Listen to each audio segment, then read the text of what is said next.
Olá! Nós hoje vamos falar sobre gêneros literários e tradição oral. Esse tema é extremamente importante porque a tradição oral está na raiz de todos os gêneros literários, no gênero lírico, épico e dramático. E quando se pensa na tradição oral, devemos também pensar na figura do narrador. O narrador, nas sociedades ágrafas, especialmente nas sociedades africanas, ágrafas, era o griot, é o tradicional contador de histórias.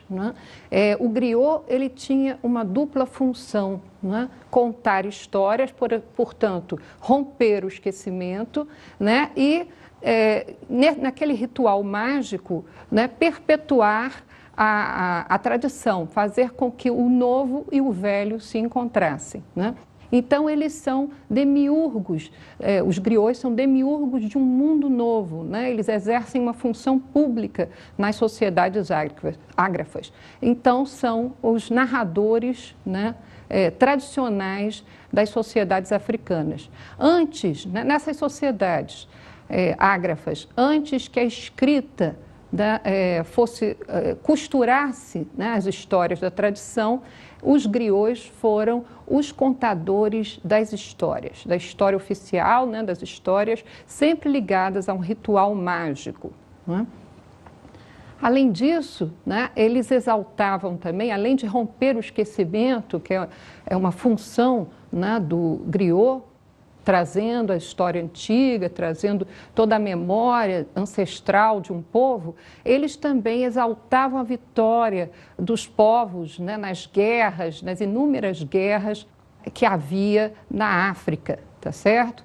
Então, nessas sociedades ágrafas, ou seja, sociedades sem escrita, é importantíssimo o papel do contador de histórias, desse narrador, E ele é o primeiro, vamos dizer, agente literário dessas sociedades.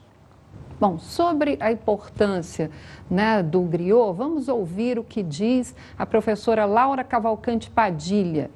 O ancião liga o novo ao velho, estabelecendo as pontes necessárias para que a ordem se mantenha e os destinos se cumpram, tentando preservar os pilares de sustentação da identidade africana, antes, durante e depois do advento do fato colonial.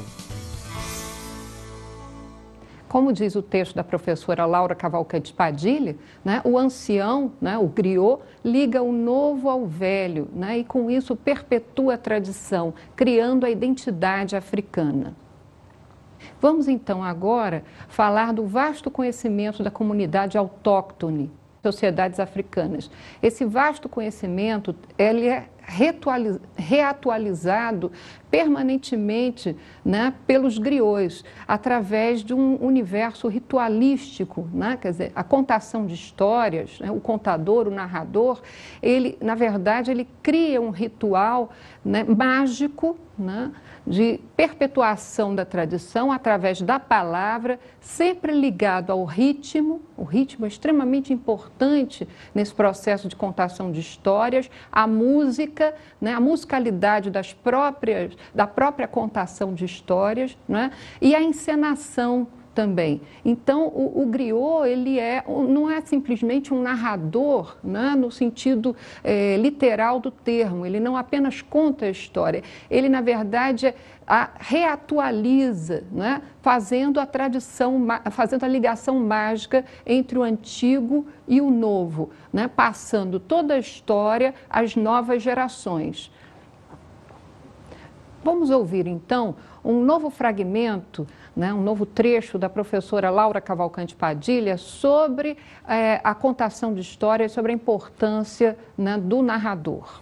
Assim, nas antigas comunidades, um mesmo velho que se sentava ao sol para tecer seu luando ou fumar seu secular cachimbo de água, no conselho dos anciãos, se transformava em um ser luminoso e iluminado, de cuja palavra dependia o próprio destino dos homens e do grupo. Nesse trecho, vocês observam, então, a importância, né, desse griot, narrador, né, mas não só como narrador, ele é também um poeta e é um encenador. Todas essas dimensões do narrar, né, poetizar, narrar e encenar na sociedade africana, né, nas culturas ágrafas, se liga então à música, né, que vem a ser o tempero dessa contação de histórias, né? Então, nós vamos perceber nesse processo mágico várias artes integradas, né? Aí está a origem da narração, do narrar, da literatura. Bom, então, a partir, né, da importância do griot, do narrador, nós vamos pensar a dimensão histórica desse narrador-contador. Ele está na origem, portanto, das modernas literaturas africanas. E nós vamos falar das modernas literaturas africanas de língua portuguesa, com as quais nós temos aí algumas afinidades.